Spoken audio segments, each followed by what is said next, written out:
Welcome to mega 9 TV. నేను మీ జనని. అగ్రవర్ణాల పేదల కోసం కేంద్ర ప్రభుత్వం ఇస్తున్న 10% రిజర్వేషన్లు కావాలంటే ఈడబ్ల్యూఎస్ ధృవీకరణ పత్రం తప్పనిసరి. అయితే ప్రస్తుతం ఈ కేటగిరీలో ఉన్న చాలా మంది పేదలు ఈ సర్టిఫికెట్ ఎలా తీసుకోవాలో తెలియక దాని ప్రయోజనాలను కోల్పోతున్నారు. ఇలాంటి వారి కోసం ఈడబ్ల్యూఎస్ సర్టిఫికెట్ ఎలా తీసుకోవాలి, దీని ప్రయోజనాలు ఏంటనే అంశాల్ని మెగా 9 టీవీ వివరించే ప్రయత్నం చేస్తోంది.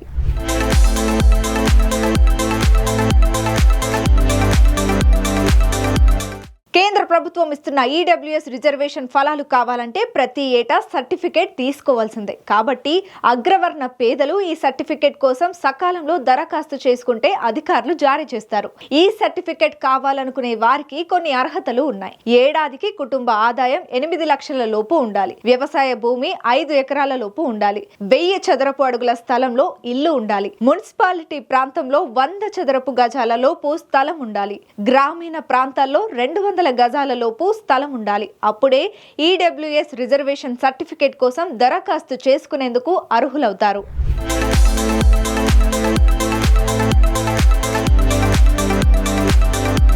ఈడబ్ల్యూఎస్ రిజర్వేషన్ సర్టిఫికేట్ కోసం దరఖాస్తు చేయాలనుకునే వారు ఎవరైనా లాయర్ వద్దకు వెళ్లి నోటరీ చేసిన అఫిడవిట్ కావాలని అడగాలి. ఈ ఒరిజినల్ నోటరీతో పాటు దరఖాస్తు చేసేవారి Aadhaar copy, passport size photo తీసుకొని మీ సేవ లేదా సచివాలయాలకు వెళ్ళాలి. అక్కడ ఇచ్చే దరఖాస్తు పూర్తి చేసి వీటితో పాటు సమర్పించాలి. అలాగే ఓ కుటుంబంలో విద్యా ఉద్యోగాల కోసం ఎంతమంది ప్రయత్నిస్తుంటే అంతమంది ఇలా సర్టిఫికేట్ కోసం ప్రత్యేకంగా దరఖాస్తు చేసుకోవాల్సిందే. ఇలా దరఖాస్తు చేసుకున్న వారికి క్షేత్రస్థాయిలో పరిశీలన చేసి అధికారులు ఈడబ్ల్యూఎస్ సర్టిఫికేట్ ను జారీ చేస్తారు. వీటితో కేంద్ర ప్రభుత్వ కాలేజీల్లో 10% సీట్లు లభిస్తాయి. అలాగే కేంద్ర ప్రభుత్వ ఆఫీసుల్లో ఉద్యోగాల్లో 10% రిజర్వేషన్ ఉంటుంది. వీటితో పాటు రాష్ట్ర పరిధిలోనూ ఈ 10% సీట్లు ఉద్యోగాలు లభిస్తాయి.